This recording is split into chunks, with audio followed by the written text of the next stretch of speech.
Okay, तो आज का सवाल क्या है? सवाल देख रहे हैं आप मीडिया विजिल के साथ। मैं हूं मयंक सक्सेना और हमारे साथ तीन खास मेहमान हैं जिनसे हम बात करेंगे। लेकिन आज का सवाल क्या है? सवाल है वही सवाल जो आप सबके मन में है। कोविड-19 को लेकर जो सवाल है वो सवाल वही है जो बार बार दोहराया जा चुका है, लेकिन कुछ नई चीज़ें जो सामने आई हैं हम उन पर आज बात करेंगे आज के सवाल में। तो सबसे पहले एक बार समझ लेते हैं कि आज हम ये शो क्यों कर रहे हैं, क्यों बात कर रहे हैं हम मीडिया विजिल पर। तो मेडिकल रिसर्च जर्नल लैंसेट के मुताबिक जो नई रिपोर्ट आई है, कोविड-19 का वायरस ड्रॉपलेट से नहीं हवा के जरिए भी फैलता है। रिपोर्ट कहती है कि कोविड-19 के संक्रमण के जो आंकड़े हैं उनके मुताबिक ये संक्रमण इंडोर यानी कि घरों के या किसी भी जगह के अंदर ज्यादा हुआ है, बाहर कम हुआ है। जो सैंपल लिए गए उसमें कमरों की हवा के सैंपल हैं, कारों की हवा के हैं और एसी या बिल्डिंग डक्ट्स के सैंपल भी हैं और वहां भी ये वायरस पाया गया है। यहां तक कि पिंजरे में बंद जानवरों में भी कोविड का वायरस पाया गया है।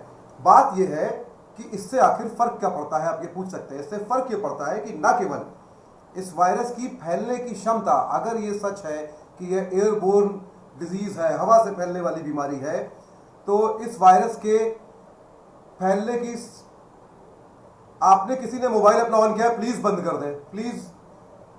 हमारे गेस्ट में किसी ने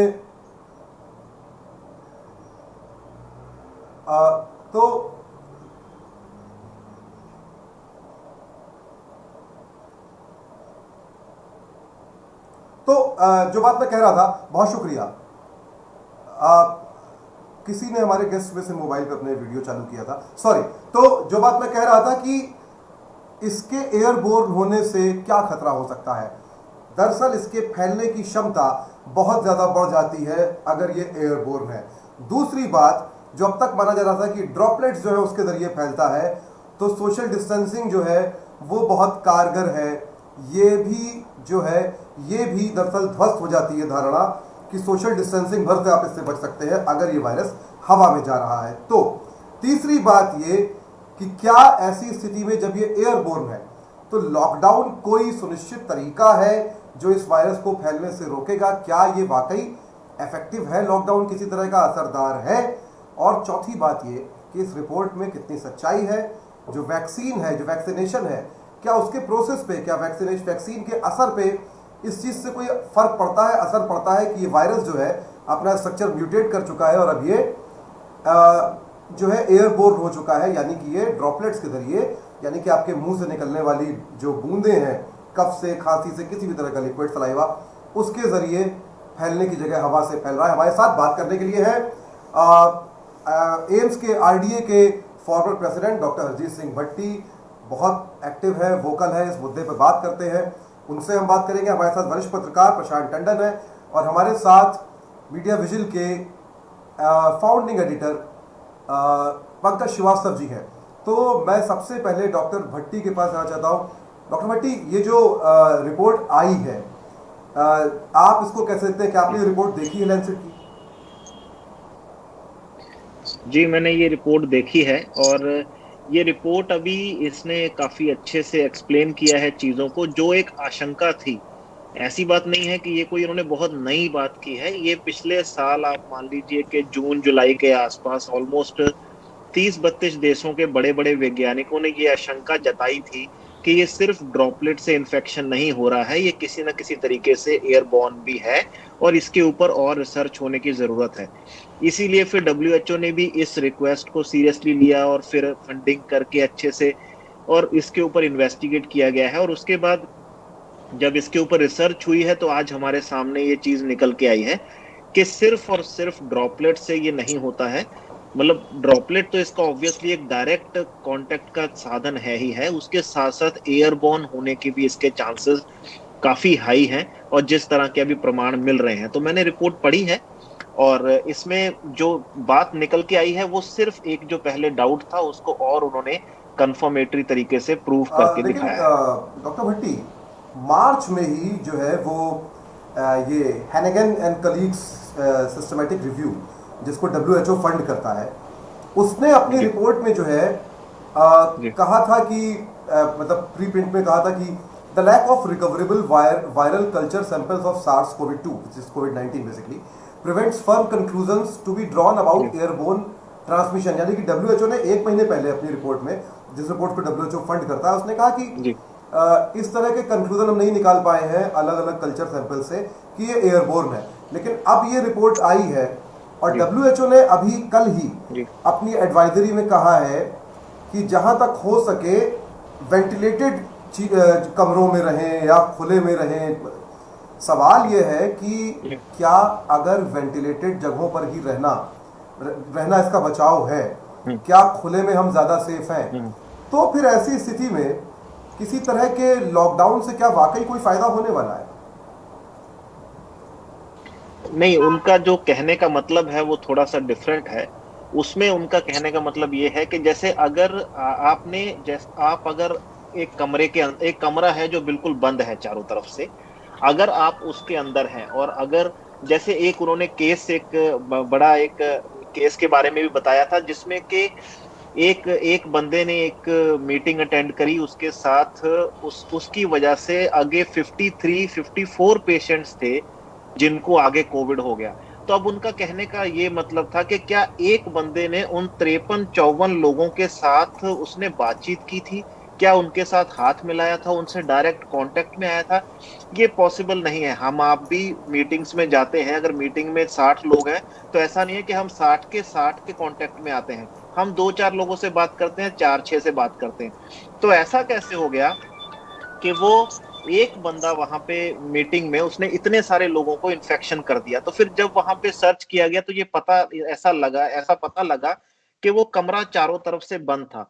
और उसके बाद ये आगे रिसर्च में आगे भी इसको फाइंड आउट किया गया कि अगर कमरा चारों तरफ से बंद है और अगर वेंटिलेशन प्रॉपरली नहीं हो रहा है तो फिर कोविड का जो वायरस है वो कुछ देर तक हवा में सस्टेन कर सकता है। हवा में इन द सेंस वायु, मतलब वो ऊपर ऊपर के तल पे, जमीन के तल से ऊपर के तल पे या सरफेस से ऊपर के तल पे हवा में उड़ सकता है वो, अगर उसे कहीं से तेज हवा नहीं आ रही या कहीं से कोई खिड़की नहीं खुल रही या कहीं से उसे कोई हुलारा समझ लीजिए कि आप नहीं मिल रहा है।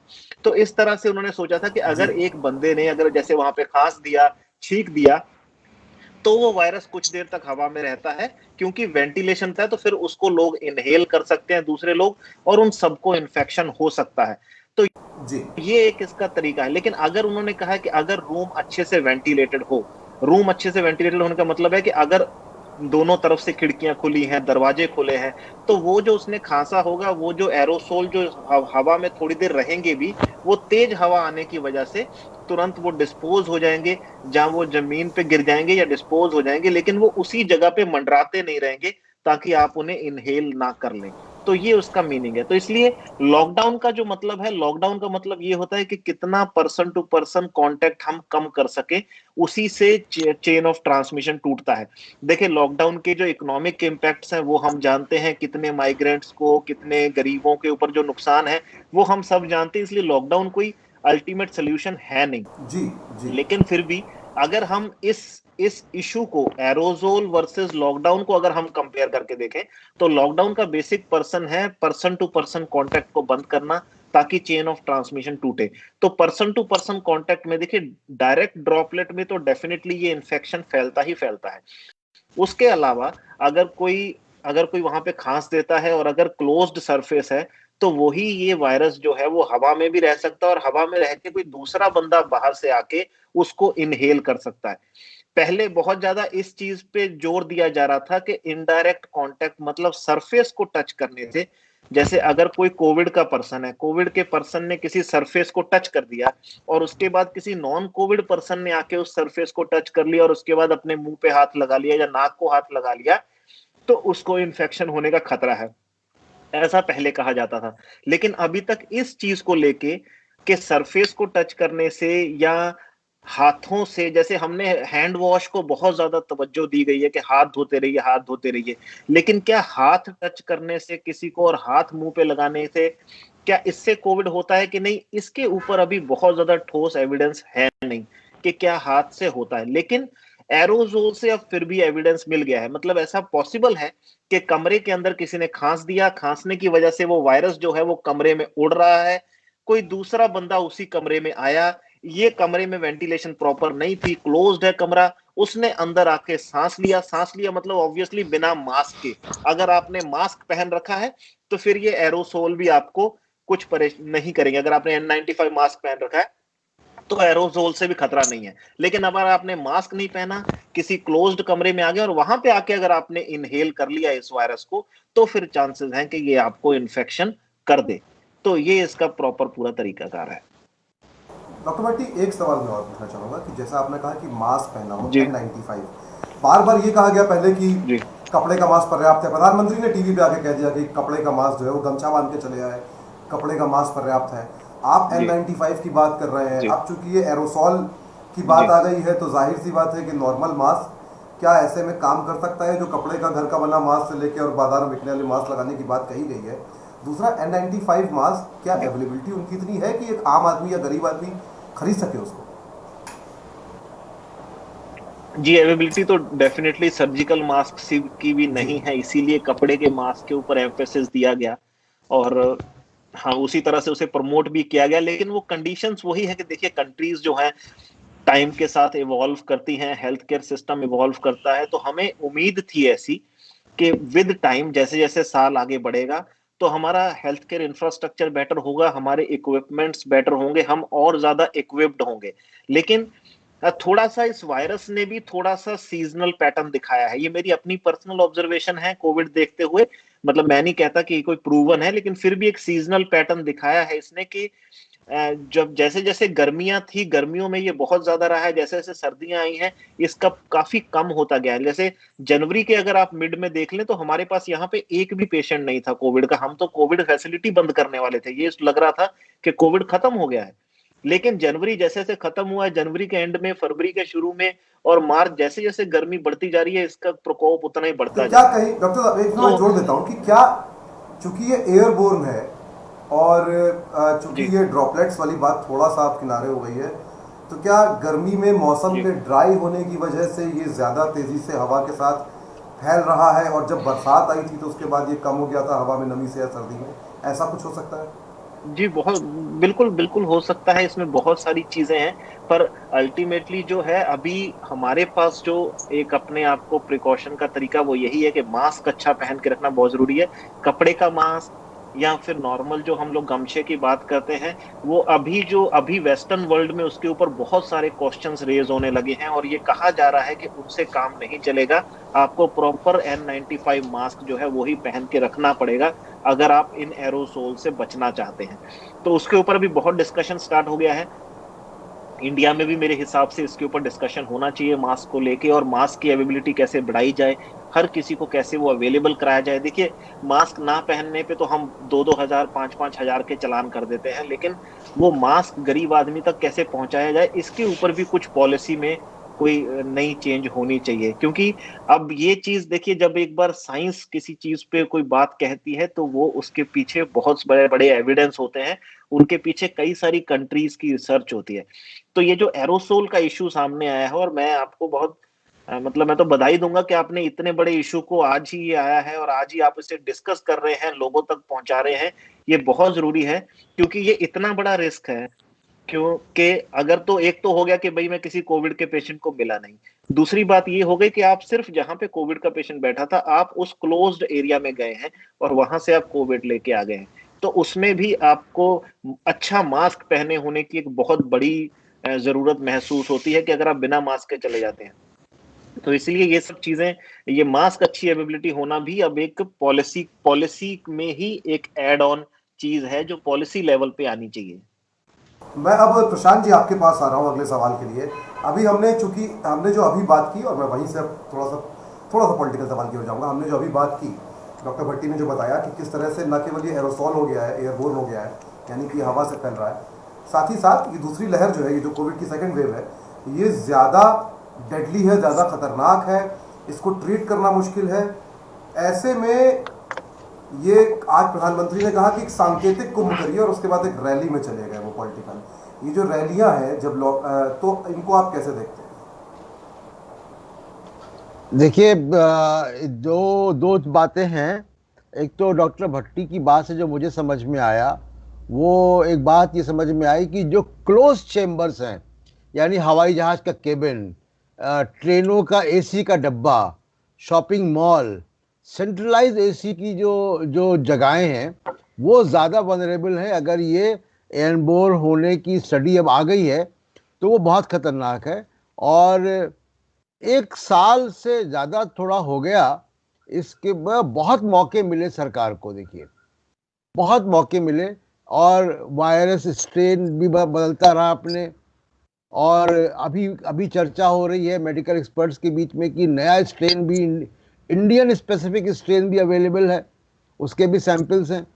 सरकार ने उस तरफ ध्यान ही नहीं दिया। मैं आपके पॉलिटिकल सवाल पे आता हूँ, लेकिन एक बात मैं और ऐड करना चाहता हूँ इस पे कि हमारे जो कम्युनिटी मेडिसिन के लोग हैं, हमारे जो मेडिकल प्रोफेशनल्स हैं, कोई कमी नहीं है। WHO की चीफ साइंटिस्ट जो हैं वो भारतीय मूल की ही हैं। तो हमारे यहाँ मेडिकल प्रोफेशनल्स की कोई कमी नहीं है। मेडिकल प्रोफेशनल्स टेलीविज़न में, पब्लिक ब्रॉडकास्टिंग में, इंटरनेट के ज़रिए आएँ, रोज़ बताएं आज इतना आंकड़ा हो गया है, ऐसे प्रिकॉशन लेना है, मास्क की हो। हुआ ये है कि हमारे मेडिकल प्रोफेशनल्स ने गए अनपढ़ नेताओं को, अनपढ़ गंवार नेताओं को आउटसोर्स कर दिया। वो एक्सपर्ट बन गए कोरोना के, और वो टेलीविजन पे आके, और दो बातें, एक तरफ तो रैली में अभी आप जब बात कर रहे हैं प्रधानमंत्री की, शर्मनाक कि उन्होंने अभी एक वीडियो डाला है और बंगाल का, और कह रहे हैं कि इतनी बड़ी रैली तो मैंने देखी ही नहीं थी बंगाल में। और किसी रैली में आप बता दें प्रधानमंत्री ने जिम्मेदारी के साथ लोगों को आगाह किया हो कि भाई आप मास्क पहनो, सोशल डिस्टेंसिंग बनाओ, फिजिकल डिस्टेंसिंग बनाओ, नहीं हुआ। नहीं, अभी अभी प्रशांत जी, अभी क्लब हाउस में एक डिस्कशन में था मैं पैनल में, वहाँ जो है बीजेपी के एक प्रवक्ता हैं जिन्होंने कहा कि मेरे सवाल के जवाब में कि प्रधानमंत्री तो अपील कर रहे हैं लोगों से रैली में मास्क पहनने की। बिल्कुल कर रहे होंगे, मुझे तो नहीं दिखाई दिया। अभी जो वीडियो आया उनका, वो तो दिख रहा है कि बड़ी अपार भीड़ है। पहली बात कि वो रैलियां बंद कर देनी चाहिए। कुंभ को लेकर अभी हम लोगों ने इतनी कंट्रोवर्सी देखी, अभी भी जो धार्मिक नेता है, महामंडलेश्वर है वगैरह, उनकी तरफ से कोई वो नहीं आया कि हम बंद कर रहे हैं कुंभ को, सांकेतिक करेंगे। और अभी एक बड़ा खतरा और आना है, वो है 4 धाम यात्रा मई से शुरू हो रही है, 18 मई से। और उस पे उत्तराखंड की सरकार कह चुकी है कि हम नंबर्स का रेगुलेशन नहीं करेंगे, जितना मर्जी आए भक्त आए। तो ये इतना गैर जिम्मेदाराना है। एक तरफ तो आपको विजुअल मिल रहे हैं लखनऊ से, गुजरात से, कि जहाँ कोई शमशान घाट में जगह कम पड़ गई है, कब्रिस्तान में जगह नहीं है, लकड़ियाँ ब्लैक में मिल रही हैं। प्रधानमंत्री कह रहे हैं कि अपार भीड़ है बंगाल में, रैलियों पे रैलियां हो रही हैं। तो कहाँ से हमको कौन सा, अच्छा मेडिकल जो हमारे प्रोफेशनल्स हैं, बहुत माफ़ी के साथ डॉक्टर साहब से कि हमारे कम्युनिटी मेडिसिन के बड़े लोग टेलीविज़न पे और पब्लिक इंफॉर्मेशन सिस्टम पे नहीं आए, और उन्होंने अपनी सारी जो एक्सपर्टीज़ है वो गंवार, अनपढ़ गंवार नेताओं को आउटसोर्स कर दी। कोई कह रहा है गमछा पहनो, कोई कह रहा है कैसे करो। मयंक, पंकज जी, मैं आपके पास आ रहा हूँ। पंकज जी, प्रधानमंत्री ने जो कहा सांकेतिक कुंभ के आयोजन वाली बात, उसके बाद तमाम अखाड़े जो हैं वो इस बयान के विरोध में उतर आए। निरंजनी अखाड़े ने अपने जो है शाही स्नानों की समाप्ति की घोषणा कर दी, उसका विरोध होने लगा निरंजनी अखाड़े का।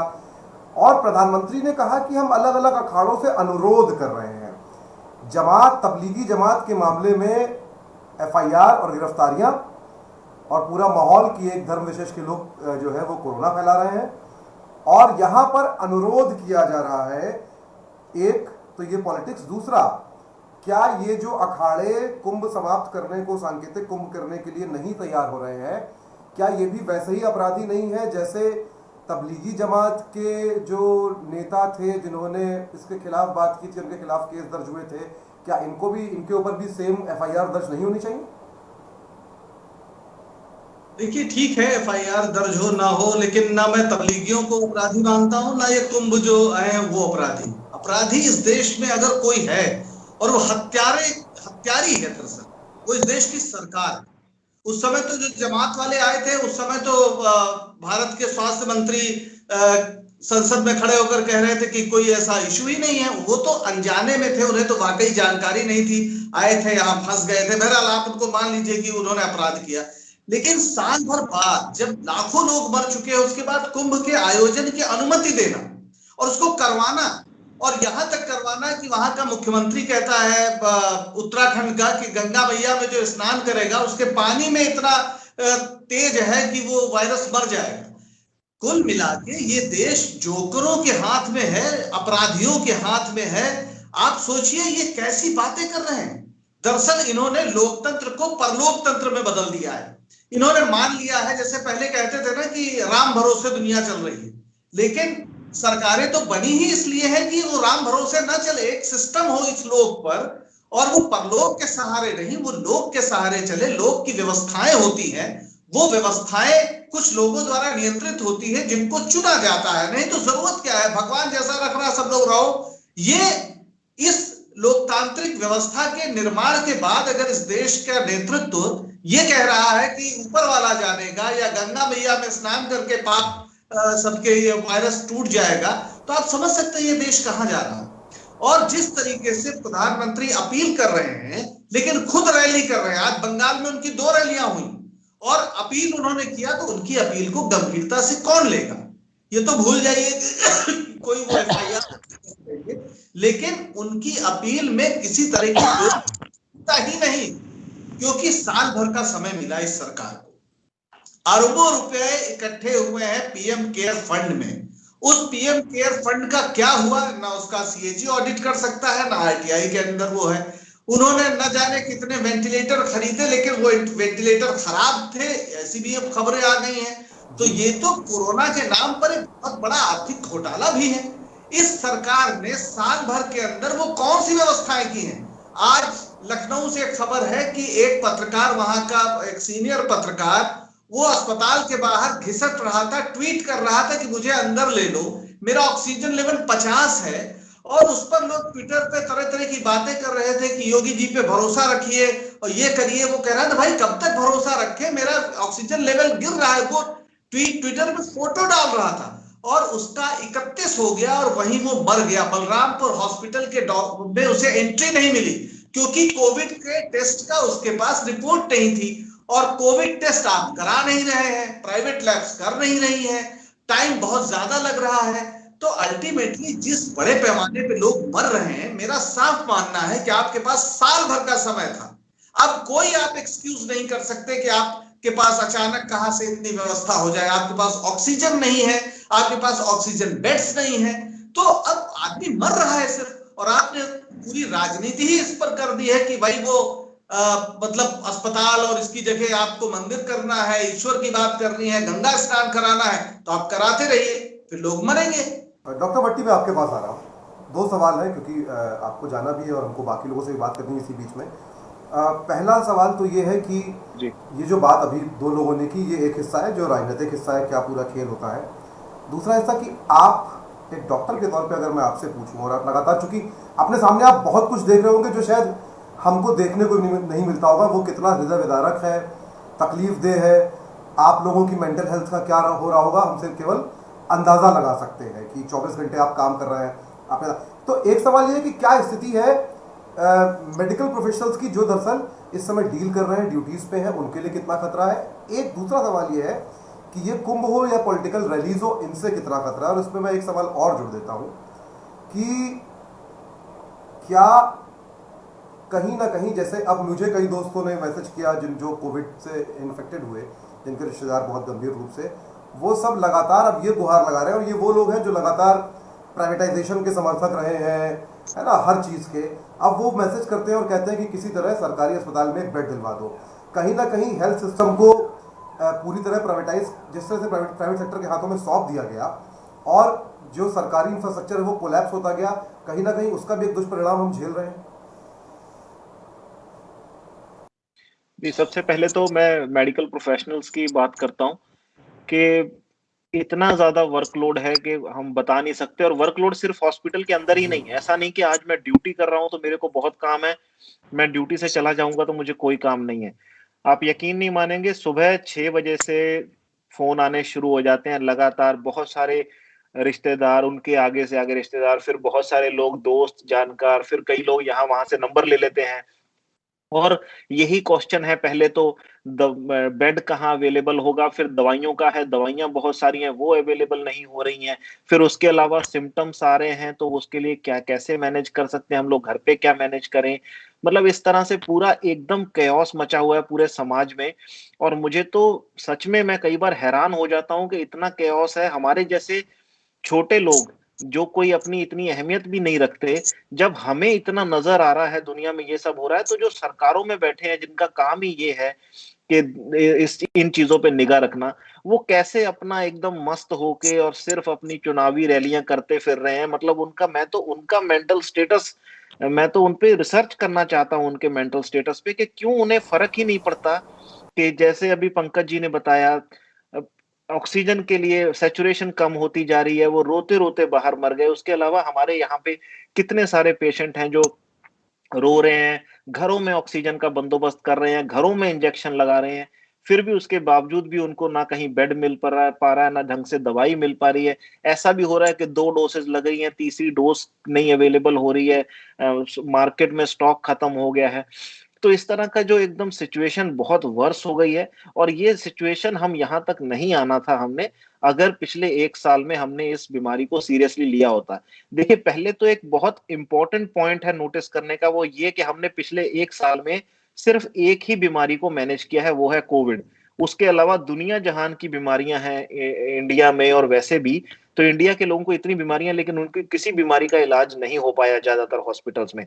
सारे बड़े बड़े हॉस्पिटल्स जो है वो सिर्फ कोविड देख रहे थे। आज भी आप देख लीजिए, एम्स जिसके ऊपर टैक्स पेयर का 3,000 करोड़ का खर्चा है 1 साल का, वो एम्स उन्होंने टोटली बंद कर दिया नॉन कोविड पेशेंट के लिए। नॉन कोविड कोई भी बीमारी हो कि वो सड़क पे मर जाएंगे, लेकिन उनको अंदर नहीं लिया जाएगा क्योंकि कोविड देखा जाएगा।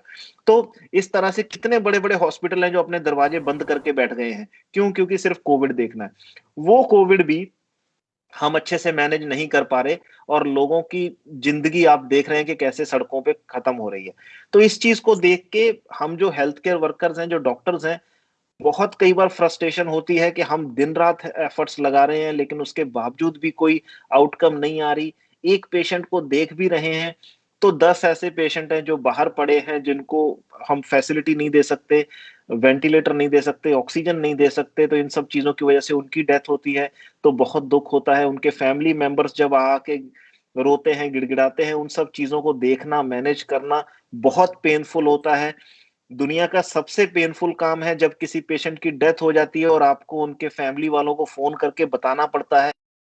वो इतना डिफिकल्ट काम है कि उससे बड़ा मुश्किल का काम दुनिया में कोई नहीं है जो हमें करना पड़ता है। तो ये सब चीजें जब हम कंटिन्यूअसली करते हैं तो डेफिनेटली आपकी मेंटल हेल्थ के ऊपर एक इसका असर आता है।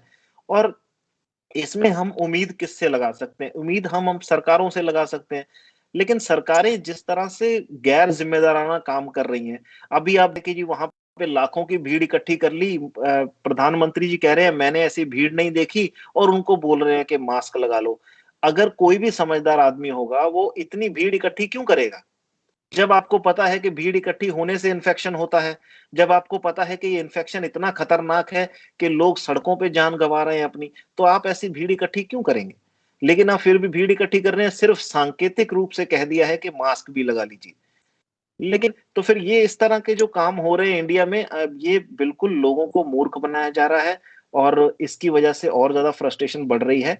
और जहां तक टंडन साहब कह रहे थे कि कोई मेडिकल प्रोफेशनल बोल नहीं रहा है, तो देखिए, मेडिकल प्रोफेशन में अभी फिलहाल के लिए जितने भी हायर पोस्ट्स पे बैठे हैं ना डॉक्टर्स, वो सारे के सारे अब अपने अपने लालच में लगे हुए हैं कि किसी ना किसी तरीके से हम या तो डेटा मैनिपुलेट करके या किसी तरीके से चीजों को हाइड करके, और हम एक अच्छी अच्छी फिगर्स सरकार की दिखाते रहें, ताकि सरकार बाद में हमें अवार्ड दे, बड़े बड़े अवार्ड मिल जाएंगे, बड़े ओहदे मिल जाएंगे। तो वो सिर्फ अपने लालच में लगे हुए। ऐसा नहीं कि कोई डॉक्टर डरता है, डरता वरता कोई नहीं है, लेकिन इनको लालच इतना बड़ा है कि वो लालच के सामने ये बाकी परेशानियां नहीं देख रहे। वरना अभी तक कोई ना कोई तो मेडिकल प्रोफेशन से बड़ा नाम ऐसा निकल के आता कि जो क्वेश्चन करता गवर्नमेंट को, जो पीएम को सीधा चैलेंज करता कि आप इस तरह से गैदरिंग ना करें, इलेक्शन कमीशन को चैलेंज करता कि आप ऐसे इलेक्शंस क्यों करवा रहे हैं, जब एग्जाम नहीं हो रहे, जब बाकी काम नहीं हो रहे, तो आप इलेक्शंस क्यों करवा रहे हैं, उनके ऊपर क्वेश्चन रेज करते। लेकिन इस तरह की कोई भी वॉइस आपको नहीं दिखेगी। हाँ, ये जरूर है कि नॉर्मल जो प्रिकॉशंस लेने चाहिए उसको लेके जनरली अवेयरनेस अच्छी क्रिएट करते हैं सब लोग, लेकिन वो अवेयरनेस है, लेकिन जहां पे एक स्टैंड लेने की बात आती है उसमें कोई भी अच्छे से काम नहीं कर पा रहा है। तो जब तक ऐसे इस तरह से चलता रहेगा तब तक, जब तक इस तरह से चलता रहेगा तब तक मुझे नहीं लगता कि अगर हम लोग अपने अपने लेवल पे जितना मर्जी इस इशू को रेज कर लें हम इसे कंट्रोल कर सकते हैं। और ये बिल्कुल सच है कि ये वायरस बहुत सीरियस वायरस है। फिलहाल जो सेकंड वेव आई है बहुत डेंजरस है। हमारे पास जो पेशेंट पड़े हैं, यंग यंग पेशेंट्स की ऑक्सीजन सेचुरेशन फॉल हो रही है। पिछले साल ऐसा नहीं था, पिछले साल फिर भी यंग पेशेंट्स एसिम्टोमेटिक रहते थे या माइल्डली सिम्टोमेटिक रहते थे, थोड़ा बहुत कफ हो गया, एक दो दिन फीवर हो गया, उसके बाद अपना आराम से वो ठीक हो जाते थे। इस बार जो सेकंड टाइम है, इस टाइम उनकी सेचुरेशन भी फॉल कर रही है, उनका फीवर भी कंटिन्यू रह रहा है, वीकनेस भी ज्यादा है, सिम्टम्स ज्यादा है। तो ये वाली वेव जो है ये डेफिनेटली पिछले वाली से ज्यादा सीरियस है, और इस टाइम पे हमें और ज्यादा सीरियस स्टेप्स की जरूरत थी गवर्नमेंट के पार्ट से। लेकिन अभी तो हम देखते हैं कि जब तो अगर आप ट्विटर देख लीजिए, ट्विटर में सब कुछ बड़ा अच्छा चल रहा है कि जी एकदम सरकार कह रही है कि वेंटिलेटर्स की कोई कमी नहीं है, इंतजाम बहुत अच्छे हैं, इस तरह की बातें कर रहे हैं। और उसके अलावा अगर आप देखें तो उत्सव मनाए जा रहे हैं, वैक्सीन, हमने इतनी वैक्सीन लगा दी, ये लगा दी, वो लगा दिया, अब सब बातें चल रही हैं। लेकिन अगर जब आप ग्राउंड पे देखें तो ग्राउंड पे सिचुएशन जो है वो बहुत खराब है। और अभी भी अगर इसको नहीं संभाला गया तो उसके बाद फिर आप ये मान के चलिए कि ऐसी तबाही जो है आप कहें कि 100 सालों में एक बार होती है, जैसी इस बार होने जा रही है। प्रशांत जी, डॉक्टर भट्टी जो बात कह रहे हैं कि ऐसी तबाही 100 साल में होती है जो हम देखने जा रहे हैं, आप इसको कैसे देखते हैं? आप इनसे अग्री करते हैं, डिसअग्री करते हैं? दूसरा, आप चूंकि अभी आप तो लगातार चीज़ें ऑब्जर्व करते ही हैं, आप, अगर मैं आपसे कहूँ कि कोई 2 फॉल्ट लाइन जिनको दुरुस्त किया जा सकता है, सरकार तो हम नहीं बदल सकते, जाहिर सी बात है, क्या कोई ऐसी फॉल्ट लाइन जिसको दुरुस्त किया जा सकता है? क्या कुछ ऐसी चीज़ें हैं जो आपको लगता है?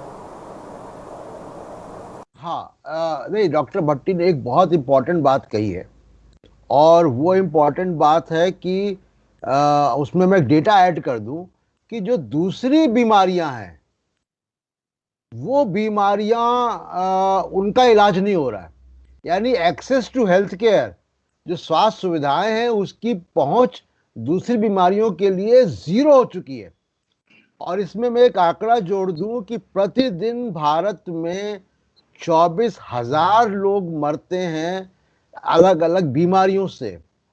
आज भी भारत में टीबी से 4,000 से ऊपर लोग रोज मरते हैं। कॉलरा, कॉलरा का प्रिवेंशन क्या है? क्लीन वाटर, साफ पानी, उससे लगभग 1,000 लोग मरते हैं। तो तमाम तरीके की कार्डियोवास्कुलर डिजीजेज हैं, वो अभी भी कोरोना से ज्यादा बड़ा किलर है। ठीक है, आप कोरोना पे ध्यान दीजिए, लेकिन बाकी हेल्थ केयर में अगर एक्सेस आपने बंद कर दिया है, जिसका कोई आंकड़ा अवेलेबल नहीं है, उसको आप ये मान के चले कि जो 24,000 है ये क्या 30,000 हो गया होगा कि उसके ऊपर भी चला गया होगा, कोई पता नहीं है किसी को। दूसरी बात जो डॉक्टर साहब ने कही, मैं पहले भी मैंने कहा कि बड़े बड़े जो कम्युनिटी मेडिसिन के एक्सपर्ट हैं उनको पब्लिक प्लेटफॉर्म में आकर नेताओं का, रैलियों का, धार्मिक ये जो जमावड़े हो रहे हैं और तमाम मेडिकल साइंस से जुड़ी हुई जो आम बोलचाल की भाषा में वो चीज़ें बतानी चाहिए। ये इन्होंने आउटसोर्स कर दिया है, ये गलत है। तीसरी बात जो आपने कहा कि आगे क्या फॉल्ट लाइंस क्या हैं, सबसे बड़ी फॉल्ट लाइन ये है कि जो हमारा जो रिस्पांस टीम है, वो रिस्पांस टीम एक बने, बहुत उसमें काबिल लोग हों और एम्पावर्ड लोग हों, वो फोरकास्ट करें कितनी, अभी 50 मीट्रिक टन ऑक्सीजन अब आप इंपोर्ट कर रहे हैं जो मेडिकल ऑक्सीजन है। इसी तरीके से तमाम जो डिले हुआ बहुत सारी चीज़ों पे, चाहे वो वेंटिलेटर्स की बात हो, चाहे वो हॉस्पिटल की बात हो, अब मेरा ही एक PIL सुप्रीम कोर्ट में पिछले फरवरी में, मार्च में मैंने दाखिल किया था सुप्रीम कोर्ट से कि सुप्रीम कोर्ट सरकार को आदेश दे कि स्टेडियम, पब्लिक प्लेसेस, स्कूल्स, इनको हॉस्पिटल्स में कन्वर्ट करें विथ कोविड फैसिलिटीज। मार्च 2020 में मैंने ये PIL किया था। तो सरकार के सामने, सरकार जो है सीरियस हो जाए, ये मंत्रियों को राहुल गांधी के खिलाफ उतारना बंद कर दें, मेडिकल प्रोफेशनल्स पे की इज्जत करें, उनका एक कोई पैनल हो जो रोज देश के लोगों को ब्रीफ करे। जब 15 दिन में वो मेडिकल प्रोफेशनल ब्रीफ करेंगे ईमानदारी से, तो अपने आप उसमें तमाम भ्रांतियां दूर होंगी। जी जी मैं पंकज जी, मैं आपके पास आ रहा हूँ। हम शो के एंड की ओर चल रहे हैं, अंत की ओर चल रहे हैं, क्योंकि ये आखिरी सवाल है। और पंकज जी, प्रशांत जी ने जो बात कही कि जो है डॉक्टर्स या एक्सपर्ट्स जो हैं वो प्रेस कॉन्फ्रेंस करें, वो बात करें, मैं एक और मुद्दे की ओर जाना चाहता हूँ जिस पे मैं चाहता हूँ कि आपका कुछ कमेंट आए। कि जैसे अभी हाल ही में ये आपके परिवार में भी हुआ है कि एक शहर में जो है वो कोविड का टेस्ट करने से ही मना कर दिया है प्राइवेट लैब्स ने लगातार, और सरकारी अस्पताल में भी टेस्ट नहीं हो रहा है बार बार वहाँ रिक्वेस्ट करने के बावजूद। तो क्या आप इसमें, और उत्तर प्रदेश की बात है, क्या आप इसमें कहीं ना कहीं एक जो डेटा की जो हम ये देखें कि जो अंतर है डेटा में बहुत ज़्यादा, कि महाराष्ट्र में बहुत ज़्यादा केस आपको दिखते हैं, यूपी में कम दिखते हैं, लेकिन इसमें डिस्क्रिपेंसी ये है कि यूपी में टेस्ट का नंबर आबादी के रेशियो में देखें तो बहुत कम है। अगर 2 लाख, 2.25 लाख टेस्ट महाराष्ट्र करा रहा है और 2 लाख टेस्ट यूपी ने कराया है, तो दोनों राज्यों की आबादी में बहुत बड़ा अंतर है, 3 गुने का अंतर लगभग है। क्या आप इसको एक डेटा को कंसील करने की कोशिश के तौर पे देखते हैं, खासतौर पे बीजेपी शासित राज्यों में? 1, 2, कितने लंबे समय तक की कोशिश चल पाएगी? 3, आप समाज को, ये जो अभी स्थितियां हो रही हैं, इससे आप समाज को कहाँ जाता देखते हैं? इसके बाद अपना शो वाइंड अप करेंगे। ये सवाल है। देखिए, मैं भी लखनऊ में 10 दिन रह के आया और मेरे भाई का पूरा परिवार वहां पर कोविड संक्रमित हो गया था। कोई देखने वाला नहीं था उस तरह से, तो मैं वहां गया और बाहर से जो मैनेज कर सकता था वो मैंने किया। वहां पर स्थिति है कि आप प्राइवेट जो लैब्स हैं उनको सरकार की ओर से मना कर दिया गया है कि आप कोई जांच नहीं करेंगे। आंकड़ों की ये स्थिति है कि सरकार बता, लोगों की डेथ हुई और 200 लोगों की लाशें वहां भैंसाकुंड में जल रही थी। उसी का नतीजा है, जब वो वायरल हुई तस्वीरें तो उन्होंने रातों रात वहां पर टीम के पूरे उस भैंसाकुंड, मतलब वहां का जो शमशान घाट है, बड़ा मशहूर गोमती नगर, गोमती नदी के किनारे, वहां पर उन्होंने रातों रात टीम लगवा दी ताकि लोग कोई देख ना पाए उसको। तो सरकार हर तरीके से सिर्फ बचाने की कोशिश कर रही है। और एक जो बड़ी इंपॉर्टेंट बात आई थी जिसमें ये प्रशांत ने कहा कि भाई मेडिकल प्रोफेशनल को आकर बात कहनी चाहिए, सवाल है कि वो कैसे कहेंगे, किस पर कहेंगे।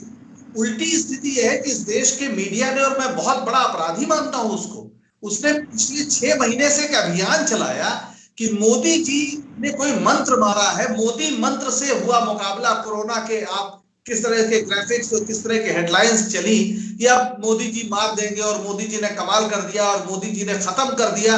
सारे चैनल्स के आप इस समय सिर्फ इमेज उठा के देखिए गूगल में, तो आपको हजारों तस्वीरें ऐसी मिल जाएंगी। सवाल है कि अगर ये मीडिया पहले दिन से अपनी भूमिका में होता, जो मीडिया, दुनिया का कोई भी मीडिया जिसकी भूमिका होती है कि वो सवाल करता है ऑक्सीजन कहाँ है, इस अस्पताल में बेड कहाँ है, डॉक्टर्स कहाँ है, या डॉक्टर जो है उन पर कितना बोझ है, बाकी डॉक्टर्स क्यों नहीं है, अगर लगातार ये सवाल होता तो मेडिकल प्रोफेशनल्स आते या ना आते, रोज बरोज मीडिया उसकी स्क्रूटनी करता और तब शायद सरकार को स्थिति बेहतर करने में एक उसको मजबूर होना पड़ता।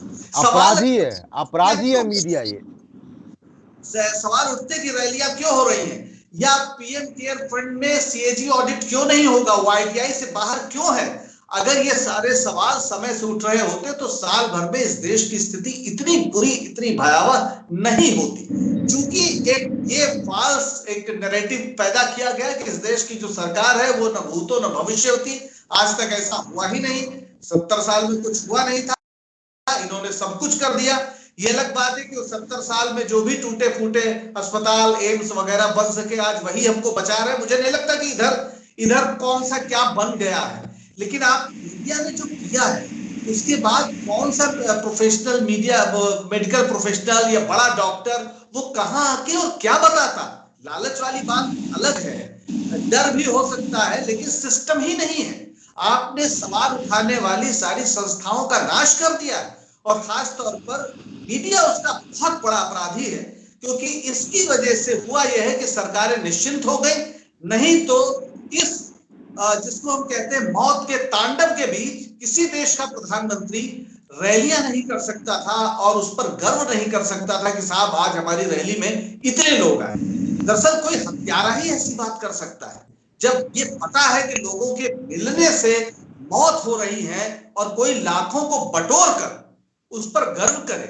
ये तो हत्यारी मानसिकता है। लेकिन इस देश के मीडिया ने कोई सवाल नहीं उठाया, आज भी नहीं उठाया, आगे भी नहीं उठाएगा। और जिस तरह से खबरें आ रही, मुझे देखिए, आप आंकड़ों को छुपाने की बात कर रहे हैं। बंगाल, उत्तराखंड में कुंभ में जिस तरह से खबरें सामने आ रही, कई संत मर चुके हैं, कई बुरी तरह से वहां पर संक्रमित हैं, तमाम हजारों की तादाद में। जब ये खत्म होगा और बंगाल का इलेक्शन खत्म होगा, तब दरअसल आपको असली तस्वीर नजर आएगी कि कितने लोग मरते हैं। और मैं साफ कह दूं कि ये सारी मौतें हत्या में गिनी जानी चाहिए। ये हमारी सरकार ने हत्या की है लोगों की, ये बीमार नहीं है, ये मारे गए हैं। डॉक्टर भट्टी, आप अग्री करते हैं पंकज जी की बात से?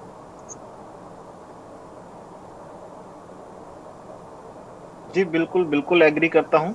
इसमें तो कोई डाउट ही नहीं है कि जिस तरह से मीडिया ने जो रोल प्ले किया है इस टाइम पे, कि अगर तो कुछ जो कि नेचुरल कोर्स है कोविड का, बीच में थोड़ा कम हुआ था, जब कम हुआ तो चारों तरफ मोदी मोदी कर दिया कि मोदी ही कम कर रहा है।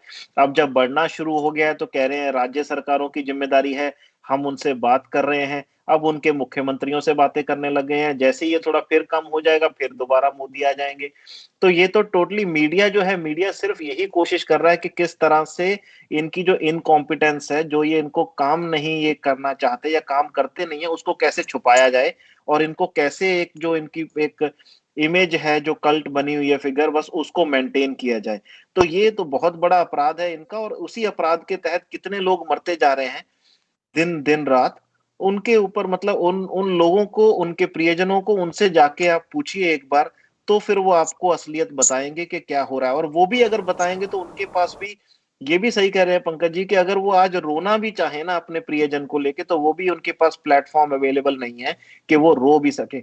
यही मीडिया हाउसेस जो दिन रात मोदी मोदी करते हैं, इनके कितने सारे एंकर, कितने सारे मीडिया पर्सन दिन रात हमें कॉल करते हैं कि बेड नहीं मिल रहा, कोई पे एक हमारा कोई प्रियजन है उसको ऑक्सीजन का बेड चाहिए, वो अवेलेबल करा दो। वो हमारे पास तो फोन कर गई है कि वो अपने चैनल पे आधे घंटे का शो कर दें कि ये नहीं मिल रहा है। तो उनकी भी आप देखिए वो किस हद तक उनकी गर्दन पकड़ रखी। और ये जो मोदी जी जो अभी जो रैली करके जो अपना गुरूर दिखा रहे हैं वहां पे, तो ये सब ये जो जो बिके हुए जो पत्रकार हैं, ये इन सबके मुंह पे तमाचा है कि वो इनको इतना भी लायक नहीं समझते कि वो इन मोदी जी को रोक सकते हैं।